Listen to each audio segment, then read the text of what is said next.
বর্তমানে যে বাজার ব্যবস্থা তাতে 1000 টাকা দিয়ে বাড়ি ভাড়া কোথাওই নাই। মানে ন্যায্য অধিকার আদায়ের জন্য আমরা এখানে আসছি। আমাদেরকে বলেছিল যে আপনাদেরকে 20% দেওয়া হবে, এই আশ্বাসে আমরা বাড়ি ফিরে গিয়েছিলাম, কিন্তু আমরা দেখছি সব মিথ্যা।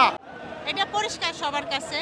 বেসিকে 20% বাড়ি ভাড়া, আমাদের 1500 টাকা মেডিকেল ভাতা, আর কর্মচারীদের জন্য 75% উৎসব ভাতা। খুব সিম্পল। আমাদের যে দাবিগুলো সেটা যৌক্তিক দাবি। আমরা তো অযৌক্তিক কোনো দাবি নিয়ে এখানে আসি নাই, বা আমরা রাস্তা অবরোধ করব, মানুষের দুর্ভোগ হবে, এরকম কিন্তু আমরা কখনোই চাই না। আমরা শিক্ষক, আমরা হচ্ছে জাতির বিবেক। আমি নওগাঁ জেলা থেকে এসেছি, সহকারী শিক্ষক বিজ্ঞান, চক্রপাল উচ্চ বিদ্যালয়, সাপাহার, নওগাঁ। শিক্ষা সেক্টরকে উন্নত না করলে জাতি কখনো উন্নত হবে না। সরকার বাহাদুরকে অনুরোধ করব 20% বাড়ি ভাড়া এবং 1500 টাকা চিকিৎসা ভাতা এবং কর্মচারীদের জন্য 75% উৎসব ভাতা, এগুলো দাবি দ্রুত আপনারা বাস্তবায়ন করেন, দ্রুত প্রজ্ঞাপন দেন, আমরা দ্রুত ক্লাসে ফিরে যাই। যত দ্রুত আমরা ক্লাসে ফিরে যাব তত শিক্ষার্থীদের জন্য মঙ্গল। আমাদের দাবি হচ্ছে 20% বাড়ি ভাড়া এবং 1500 টাকা চিকিৎসা ভাতা আর 75% উৎসব ভাতা। এটা দাবি, দীর্ঘদিনের দাবি। আসলে বাড়ি ভাড়া এতটাই কম, 1000 টাকা বাড়ি ভাড়া দিয়ে বর্তমানে যে বাজার ব্যবস্থা তাতে 1000 টাকা দিয়ে বাড়ি ভাড়া কোথাওই নাই। তারপরেও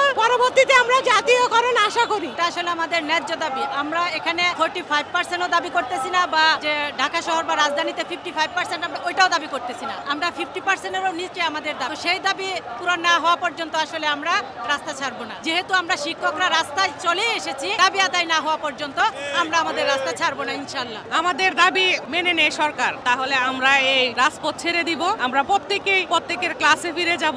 আর এই দাবি যদি আমাদের না মানে, যতক্ষণ পর্যন্ত না মানবে ততক্ষণ পর্যন্ত আমরা এই রাজপথ ছাড়বো না। দাবি দেওয়া অবশ্যই মানতে হবে, কারণ আমরা শিক্ষক, আমরা হলো জাতি গড়ার কারিগর। এই জাতিদেরকে গড়ে দিয়েছি, আমরা রাস্তা থাকতে চাই না, আমরা আমাদের ক্লাসরুমে ফিরে যেতে চাই। সরকার যদি আমাদেরকে এই প্রত্যাশা দেয় যে আপনাদের এই দাবিগুলো আমরা মেনে নিব, তাহলে আমরা নিশ্চয়ই আমাদের ক্লাসরুমে ফিরে যাব ইনশাল্লাহ। আমরা দীর্ঘদিন যাবৎ 20% দাবি নিয়ে এই আন্দোলন করছি, কিন্তু আমাদের দাবি 20% ছিল না। 13ই আগস্টে আমাদেরকে বাড়ি পাঠানো হয়েছিল, আমাদেরকে বলেছিল যে আপনাদেরকে 20% দেওয়া হবে, এই আশ্বাসে আমরা বাড়ি ফিরে গিয়েছিলাম। আর মেডিকেল ভাতা 1500 টাকা আমাদের একটা ঘোষণা দিয়েছিল, কিন্তু আমরা দেখছি সব মিথ্যা। আর আমাদের কর্মচারীদেরকে 75% উৎসব ভাতা প্রজ্ঞাপনে মিথ্যা প্রজ্ঞাপন দিয়ে একটা ধোঁকাবাজি প্রজ্ঞাপন দিয়েছে। এখনো সেই কর্মচারীরা সেই 75% তুলতে পারেনি। এই জন্য আমাদের এই আন্দোলন না মেনে নেওয়া পর্যন্ত আমরা দীর্ঘদিন এই আন্দোলন করে যাব। 500 টাকা চিকিৎসা ভাতা, 1000 টাকা বাড়ি ভাড়া, এটা বিশ্বের কোনো ইতিহাসের নজির নয়। আর বাংলাদেশের ইতিহাস দীর্ঘদিন করে গেছে। এই জন্য আমরা শিক্ষা বান্ধব পরিবেশের জন্য এই চিকিৎসা ভাতা এবং বাড়ি ভাড়া মানে ন্যায্য অধিকার আদায়ের জন্য আমরা এখানে আসছি। ওয়ালটন এখন দেশের সীমানা পেরিয়ে পৌঁছে গিয়েছে 50টিরও বেশি দেশে।